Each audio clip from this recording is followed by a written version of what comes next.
नमस्कार विद्यार्थियों, आज के सेमिनार में आपका स्वागत है। एक सीनियर लॉ प्रोफेसर के नाते मैं आज आपके सामने एक बहुत ही दिलचस्प केस स्टडी रखने जा रहा हूं। दिल्ली हाई कोर्ट का एक ऐसा जजमेंट जिसने पर्सनल ब्रांडिंग और ट्रेडमार्क इन्फ्रिंजमेंट के बीच की उस बारीक सी लकीर को एकदम साफ कर दिया।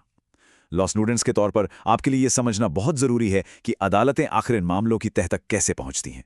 चलिए शुरू करते हैं। आज के हमारे इस सेशन का एजेंडा बिल्कुल साफ है। हम पहले मोंगा वर्सेस मित्तल के फैक्ट्स देखेंगे, फिर कोर लीगल इशू को समझेंगे, कुछ पुराने अहम प्रेसिडेंट्स जैसे अडिगा और रेड्डी पर नजर डालेंगे, बोनाफाइड यूज को डिफाइन करेंगे और अंत में इस जजमेंट के दूरगामी प्रभावों पर चर्चा करेंगे। तो सबसे पहले बात करते हैं भाग 1 की, फैक्ट्स। मोंगा बनाम मित्तल, जिसे हम द कुकरी क्लास कॉन्फ्लिक्ट भी कह सकते हैं। आइए देखते हैं कि आखिर ये पूरा विवाद शुरू कहां से हुआ। यहाँ हमारे सामने एक बड़ा ही क्लासिक टीचर और स्टूडेंट का डायनामिक है।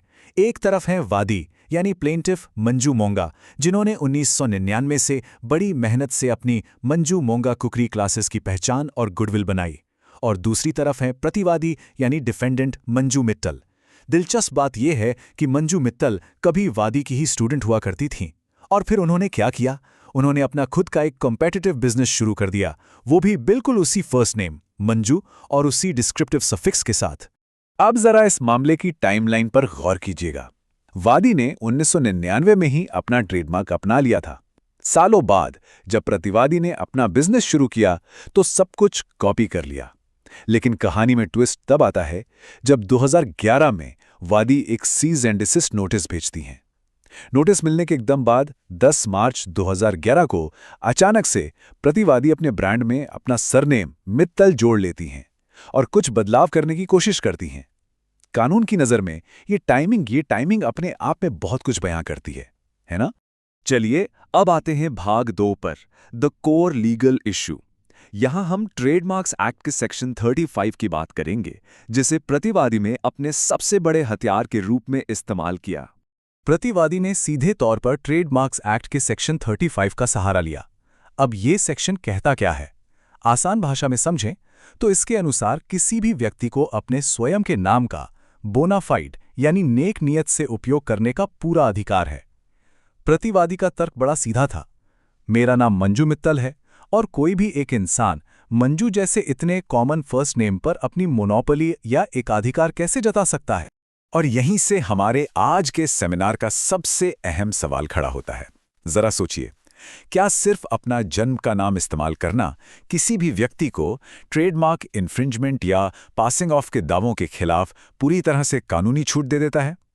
क्या ये सेक्शन 35 की ढाल हर स्थिति में अभेद्य है? इस सवाल का जवाब हवा में नहीं दिया जा सकता। इसलिए भाग 3 में हम कुछ ऐतिहासिक पूर्व निर्णयों यानी प्रेसिडेंट्स, अडिगा और रेड्डी की मदद से इन कानूनी सीमाओं को समझेंगे।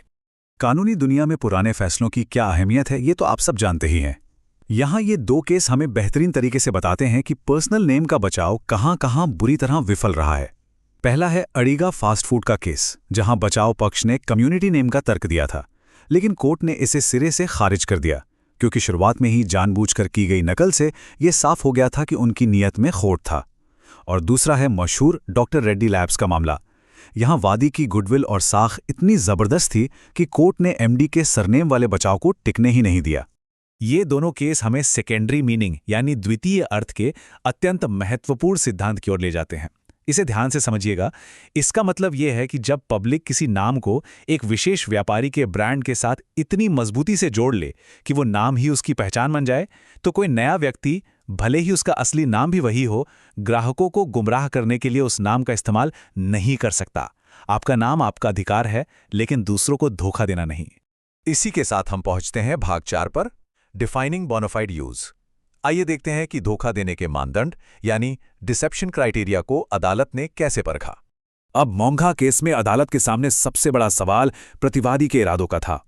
बोनाफाइड यूज का सीधा सा मतलब है ईमानदारी से किया गया इस्तेमाल, जहां किसी को धोखा देने की कोई मंशा ना हो। लेकिन यहां क्या हुआ? कोर्ट ने देखा कि प्रतिवादी तो वादी की पुरानी स्टूडेंट थी, यानी उसे ब्रांड की पहले से पूरी जानकारी थी। ऊपर से उसने शुरुआत में वादी के कुकरी क्लासेस की कलर स्कीम और राइटिंग स्टाइल की एकदम हूबहू नकल उतार ली।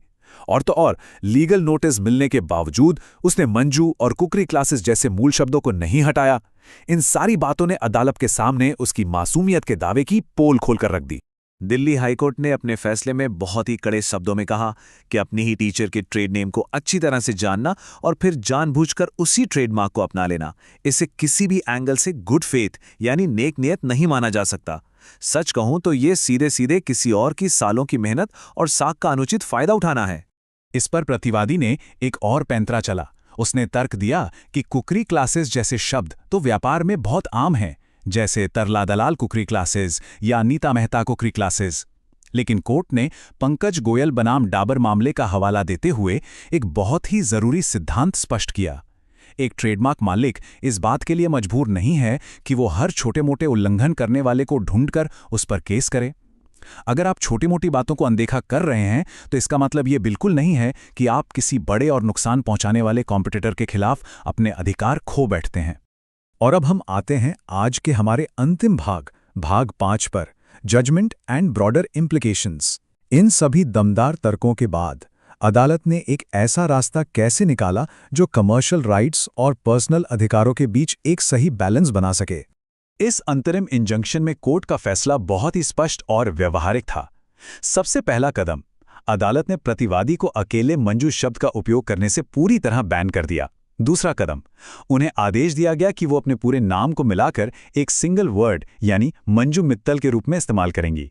तीसरा और चौथा कदम, उपभोक्ताओं के मन में कोई भी कंफ्यूजन न रहे, इसलिए उन्हें नाम के साथ अपनी खुद की फोटो लगाने और कुकरी हाउस या ट्रेनिंग सेंटर जैसे बिल्कुल अलग डिस्क्रिप्टिव शब्द जोड़ने का सख्त निर्देश दिया गया।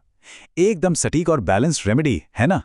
जैसे जैसे हम आज के इस सेमिनार के अंत की ओर बढ़ रहे हैं, मैं आपको एक विचार उत्तेजक प्रश्न के साथ छोड़ना चाहता हूं।